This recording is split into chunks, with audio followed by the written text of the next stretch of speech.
8 जून 1999। वो काला दिन जब झील में समा गई पूरी बस।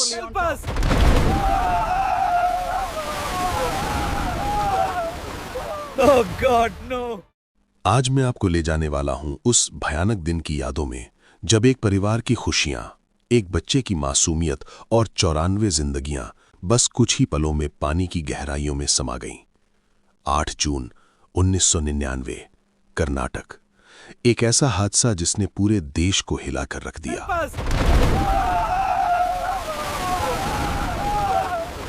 Oh God, no! कल्पना कीजिए, 100 से ज्यादा लोग एक ही बस में, कुछ सीटों पर बैठे, कुछ खड़े और कुछ तो छत पर। हां दोस्तों, छत पर, क्योंकि उस दौर में सुरक्षा के नियम आज की तरह सख्त नहीं थे। ओवरलोडिंग आम बात थी। लोग अपनी मंजिल पर पहुंचने के लिए कहीं भी बैठने को तैयार थे। उस बस में सवार लोगों को क्या पता था कि ये उनकी आखिरी यात्रा होगी। उनमें से कुछ अपने गांव जा रहे थे, कुछ परिवार से मिलने, कुछ काम पर। 11 मासूम बच्चे भी थे जिनकी जिंदगी अभी शुरू ही हुई थी।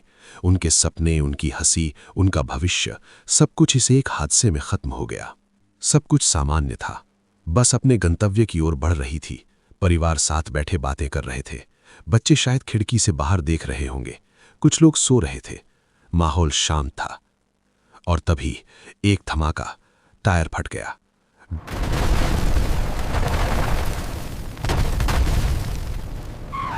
ड्राइवर ने तुरंत ब्रेक लगाने की कोशिश की, लेकिन यहां समस्या शुरू हुई। बस इतनी ओवरलोडेड थी कि उसका वजन सामान्य से कहीं ज्यादा था। 100 से ज्यादा लोग, उनका सामान, छत पर बैठे यात्री। ब्रेक काम नहीं कर रहे थे।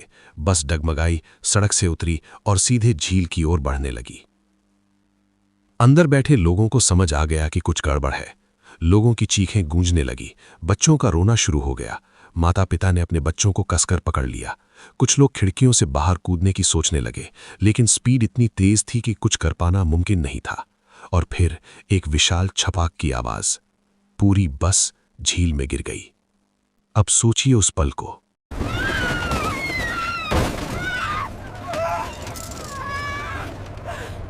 पानी तेजी से बस में घुसने लगा। खिड़कियां उस जमाने में बहुत छोटी होती थीं। दरवाजे पानी के दबाव से जाम हो गए। अंधेरा था, अफरा तफरी थी, डर था।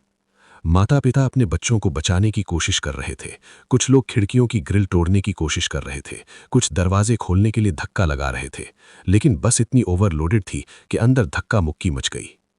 पानी लगातार बढ़ता जा रहा था, पहले टखनों तक, फिर घुटनों तक, फिर कमर तक। लोग सांस लेने के लिए छत की ओर बढ़ने लगे, लेकिन छत पर तो पहले से ही लोग बैठे थे जो पानी में गिर चुके थे। कुछ लोग तैरना जानते थे। उन्होंने खिड़कियों से बाहर निकलने की कोशिश की। कुछ सफल भी हुए, लेकिन ज्यादातर लोग पानी की गहराई में फंस गए। पानी ने धीरे धीरे पूरी बस को अपनी गिरफ्त में ले लिया। वो बस जो कुछ मिनट पहले जिंदगियों से भरी थी, अब एक पानी की कब्र बन गई थी। जब तक रेस्क्यू टीम पहुंची, बहुत देर हो चुकी थी। स्थानीय लोगों ने पहले पहुंचने की कोशिश की, लेकिन बस झील की गहराई में डूब चुकी थी। डुबोखोरों को बुलाया गया। उन्होंने पानी में उतरकर एक एक शरीर को बाहर निकाला। 94 लोग, 94 जिंदगियां, 94 परिवार जो बर्बाद हो गए। इनमें 11 मासूम बच्चे भी थे जिनका कोई कसूर नहीं था। बचाव दल के सदस्यों ने बाद में बताया कि जब वे शरीरों को निकाल रहे थे तो बहुत से परिवार एक दूसरे को कसकर पकड़े हुए थे। एक मां ने अपने बच्चे को अपनी छाती से लगा रखा था। एक बुजुर्ग दादा दादी एक दूसरे का हाथ पकड़े हुए थे। ये दृश्य इतना दिल दहला देने वाला था कि बचाव दल के कई सदस्य रो पड़े। कई महीनों तक वे इस दृश्य को भूल नहीं पाए। हादसे के बाद जो सवाल उठे वे आज भी प्रासंगिक हैं। क्यों बस में 100 से ज्यादा लोग थे जबकि कैपेसिटी केवल 50-60 की थी? क्यों लोगों को छत पर बैठने दिया गया? क्या ड्राइवर ने टायरों की जांच की थी? क्या बस की सर्विसिंग ठीक से हुई थी? क्या इमरजेंसी हथौड़े या कोई सेफ्टी इक्विपमेंट बस में था? जवाब था नहीं। उस समय सड़क सुरक्षा के नियम बहुत कमजोर थे। ओवरलोडिंग पर कोई सख्त कार्रवाई नहीं होती थी। छत पर बैठना आम बात थी। यह हादसा एक दुर्घटना नहीं थी, ये लापरवाही का परिणाम था। ये सिस्टम की विफलता थी। उन 94 लोगों में से कुछ की कहानियां। एक नवविवाहित जोड़ा था जो अपने हनीमून से लौट रहा था। उनकी शादी को केवल 2 महीने हुए थे। दोनों परिवारों का सपना था कि वे साथ में खुशहाल जीवन जिएंगे, लेकिन झील ने उनकी सारी खुशियां निगल लीं। एक किसान अपने 3 बच्चों के साथ शहर से गांव लौट रहा था। वो बाजार से बच्चों के लिए नए कपड़े खरीद कर ला रहा था। बच्चे बहुत खुश थे। उन्हें क्या पता था कि वे नए कपड़े कभी पहन नहीं पाएंगे। एक बुजुर्ग महिला अपने बेटे से मिलने जा रही थी, जो दूसरे शहर में काम करता था। उसने साल भर बचत करके टिकट खरीदा था। वो अपने बेटे के लिए घर का बना खाना लेकर जा रही थी।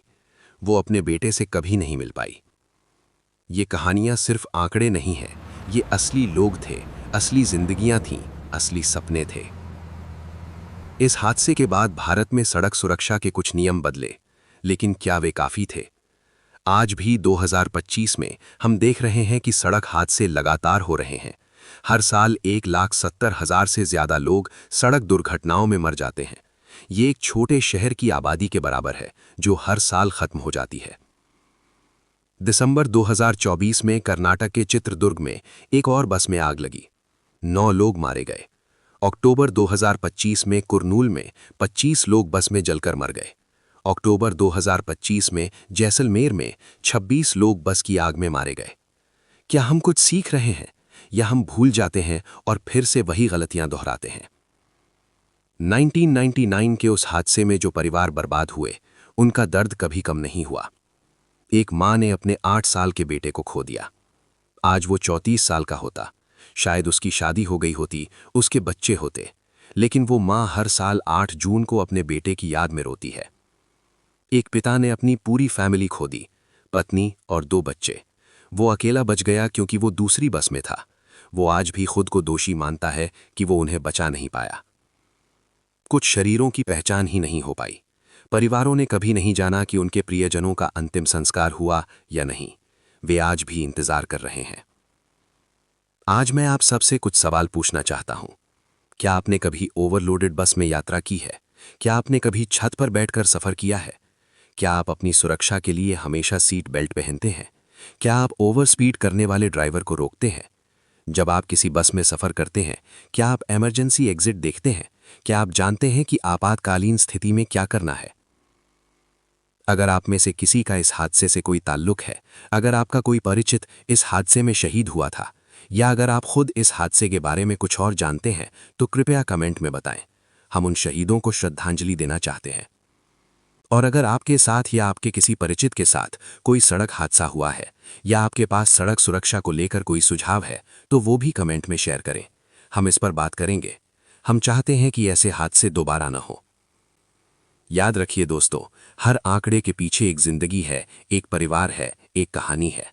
जब हम सड़क सुरक्षा के नियमों को तोड़ते हैं, तो हम सिर्फ अपनी जान को ही खतरे में नहीं डालते, बल्कि दूसरों की जिंदगी भी दांव पर लगाते हैं। अगली बार जब आप सफर पर निकलें, तो सीट बेल्ट जरूर पहनें। ओवरलोडेड गाड़ियों में यात्रा न करें। तेज स्पीड से बचें। शराब पीकर गाड़ी न चलाएं। अपनी गाड़ी की समय पर सर्विसिंग कराएं। ये सिर्फ नियम नहीं है, ये आपकी और आपके परिवार की जिंदगी है। उन 94 आत्माओं को हमारी विनम्र श्रद्धांजलि। भगवान उन्हें शांति दे और उनके परिवारों को ये दुख सहने की शक्ति दे। अगर आपको ये वीडियो इन्फॉर्मेटिव लगा, तो गुरु ऑफ रियलिटी को सब्सक्राइब जरूर करें। हम ऐसी ही सच्ची कहानियां, असली हादसों की जानकारी और समाज के लिए जरूरी मुद्दों पर बात करते रहेंगे। कमेंट में बताइए, क्या आप सड़क सुरक्षा के नियमों का पालन करते हैं? क्या आपने कभी किसी हादसे को होने से रोका है? क्या सरकार को और सख्त कानून बनाने चाहिए? आपकी एक कमेंट, एक शेयर किसी की जान बचा सकता है। सड़क सुरक्षा के बारे में जागरूकता फैलाना हम सब की जिम्मेदारी है। धन्यवाद। सुरक्षित रहें, सतर्क रहें। और हाँ, गुरु ऑफ रियलिटी को सब्सक्राइब करना न भूलें, क्योंकि सच्चाई जानना हमारा हक है।